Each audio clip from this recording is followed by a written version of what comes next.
2-3 দিন হয়ে গেল মায়ের বাড়ি আসা, বৃষ্টির কারণে কিন্তু ঘরের কোণা থেকে একদম বেরোতে পারিনি। আজকে একটু রোদ্রের মুখ দেখে স্নান টান সেরে জামা কাপড় মেলতে গিয়ে দেখি মা তো লুকিয়ে লুকিয়ে ছাদে এত বড় চাল কুমড়োর বাগান বাঁধিয়ে ফেলেছে। আমায় একদিন পাতা পাতা করে খাওয়ালো না। হন্তি দন্তি হয়ে নিচে নেমে এসে মাকে বলতেই মুচকি এসে বলে, আমি ভাবছি তুই এখন সেলিব্রিটি হয়ে গেছিস, মাছ মাংস ছাড়া ভাত খাবি না, তাই আর সামান্য চাল কুমড়োর পাতা বাটা করে দিইনি। মা তুমি অন্তত আমায় রাগিও না। যা যা যা, এদিকে ভাত তো হয়ে গেল, বেশ কয়েকটা কচি কচি পাতা তুলে নিয়ে আমায় একটু কেটে বেছে দে, আমি বানিয়ে দিচ্ছি। সত্যি মা এখনই করে দেবে? হ্যাঁ, কেন করবো না, আর কদিন পর তো ব্যাঙ্গালোর ফিরে যাবি, ওখানে গেলে তো আর চাইলেও করে দিতে পারবো না।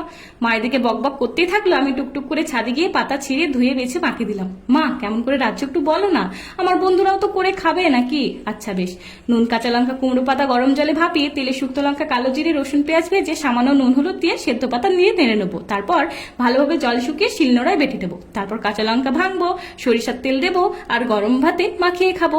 আহা কি শান্তি।